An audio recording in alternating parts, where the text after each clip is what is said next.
Во наредниот пример се зборуваме нешто за примена на размер во пропорции или правилно пропорционално зголемување или намалување. Во рецептот за 20 бисквити ни требаат 250 грама путер, 150 грама шејкер, 300 грама брашно и едно јајце. Мила сака да направи 300 бисквити, кои ќе ги продава на училишниот панаѓур. По колку од секоја состојка треба да набави? А барањето под Б, таа дома сака да го вежба рецептот, но само има 200 грама путер. Колку бисквити при тоа може да направи? Оваквите задачи и слични, во кои што имаме различни рецепти, постапката е многу слична како претходните, за таа цел сега ќе објасниме истата. Запишуваме дека за 20 бисквити ни требаат 250 грама путер, 150 грама шеќер, 300 грама брашно и едно јајце. Но Мила сака да го направи рецептот за 300 бисквити. Значи таја, за да направи 300 бисквити, треба првобитните состојки да ги зголеми 15 пати. Односно, секоја од состојките во низиниот првобитен рецепт треба да го зголеми 15 пати. Значи 250 грама путер треба да го помножи со 15 и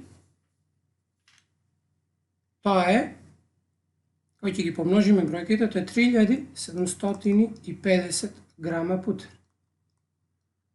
Ако 150 грама зголеми 15 пати, тоа е 2250 грама шеќер, а 300 грама зголемено по 15 е 4500 грама брашно. Односно, едно јајце зголемено 15, тоа се 15 јајца. Значи, за новиот рецепт на Мила ќе требаат 3750 грама путер, 2250 грама шеќер, 4500 грама брашно и 15 јајца. А додека за последниот дел од задачата, ќе искористиме само еден дел од рецептот. И при тоа можеме да постапиме на следниот начин.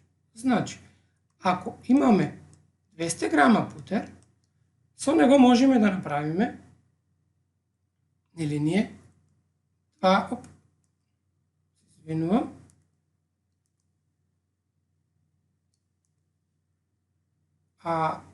во првобитниот рецепт, значи со 250 грама путер, може да се направат 20 бисквити. Но Мила дома има 200 грама путер. Прашањето ни е колку бисквити може таа да направи. За таа цел, првобитниот размер, ќе запишем долу, ќе го скратиме со 10 пати, ќе го намалиме 10 пати, ќе го добиеме 25 спрема 2. Е сега, значи на 25 грама путер, што го има, таа може да направи само две бисквити. Но, бидејќи таа има 200 грама путер, значи таа сега во овој случај треба да го зголеми 8 пати, 2 по 8 е 16, значи во случај Мила со 200 грама путер може да направи 16 бисквити. На овој начин помогнавме на Мила да ги направи бисквитите што и се потребни и да ги одговори прашањата.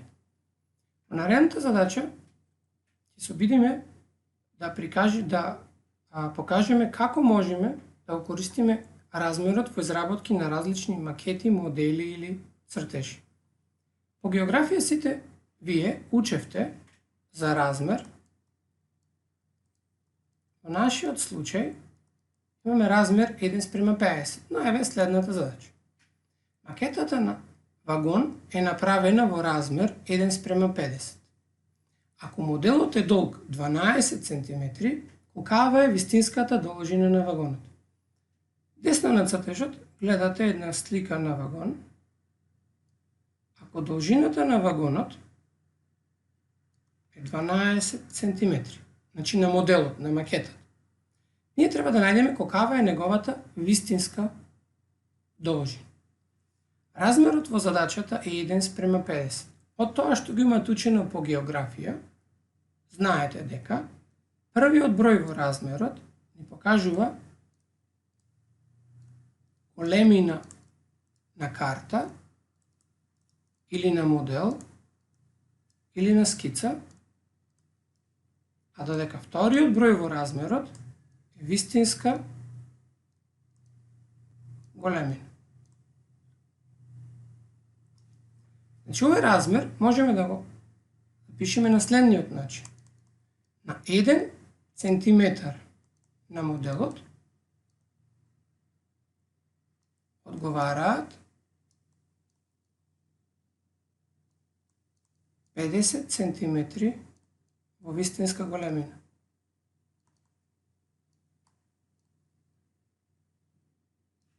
Значи, ако го пишеме размерот како 1:50, и ако моделот знаеме дека е долг, веќе пишам должина, дека тој е долг 12 cm, мерната единица не ја пишувам, знаеме дека мора да биде и во вистинска големина 12, ако помножиме со 12 или зголемиме 12 пати, 50 по 12 не 600. Значи, ако моделот е долг 12 cm, тогаш вистинската големина е 600 cm или 6 метри. 12 cm одговараат на 600 cm. Или тоа е 6 метри. Задачата под Б е каде ако вагонот е широк, значи ширината на вагонот, сега вистинска ширина е 4 метри, треба да најдеме колкава е ширината на моделот. Повторно ќе го искористиме почетниот размер, кој што е 1:50.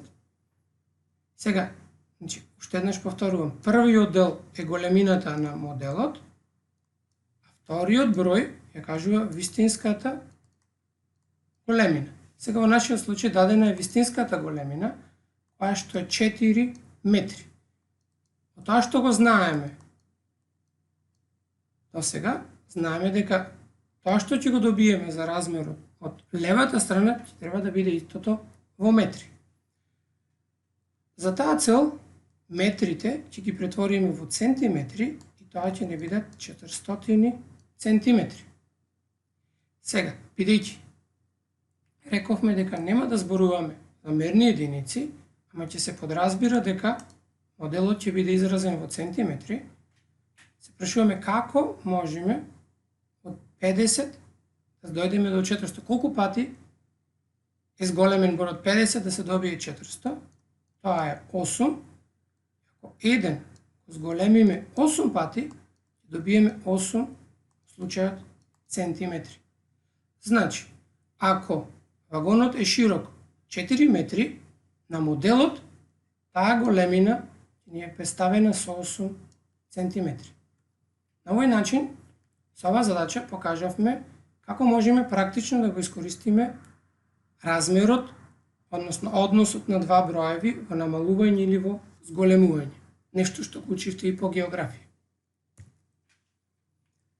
Задачата е примена на размер во практични ситуации кога треба да поделите одредена сума, одредена количина во некаков си размер. Задачата е следна. Елена, Симона и Емил поделиле одредена сума на пари во однос 2:4:3. Ако Симона добила 80 денари, колку добил секој од нив, колкава е вкупната сума на пари која ја поделиле, колкав дел од вкупната сума на пари добил секој од нив. Слично како во претходните задачи, пожелно е, практично и препорачливо да ги запишите сите инволвирани во случајов ученици кои го имаме во задачата. Елена, Симона и Емил делеле одредена сума на пари. Сега ќе пишам вкупна сума пари.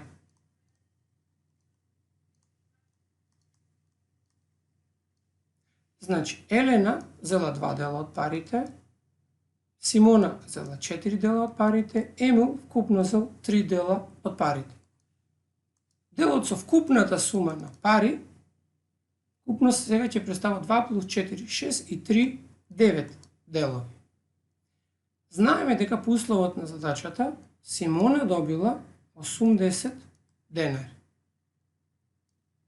Во тој случај се запрашуваме како може Симона од незините првични 4 делови да добие 80 денари. Е многу едноставно, таа го зголемила првобитниот дел 20 пати. Тоа значи да не ни се расипи размерот, растори размерот, секој од учесниците, па вклучувајќи и вкупната сума на пари, треба да зголемиме 20 пати. 2 по 20 е 40 денари. Елена, Емил би добил 60 денари, или вкупната сума на пари е 180 денари, што е всушност 40 денари, плюс 80 денари од Симона, плюс 60 денари од Емил. Значи, на тој начин определивме колку добил секој од нив и која е вкупната сума на пари што ја поделили. А последниот дел од задачата ни се бара колкав дел од вкупната сума на пари добил секој од нив. Во овој случај треба да се потсетиме за тоа како се пишуваше дробка како дел од целината. Пример, Елена, ако го искористиме првобитниот размер, знаеме дека таа зела 2 дела од вкупниот број на делови. Значи, двојката, е делот што го зела Елена, а бројот 9 ни го покажува вкупниот број на делови. Исто така забележувате дека 2 деветини е еквивалентно со 40 врз 180, затоа што дробката е проширена со 20. Исто за Симона, незиниот дел е 4 деветини, затоа што таа дела 4 од 90, или, ако ја прошириме или рековме со 20, таа зела 80 од вкупно 180 денари, и Емил,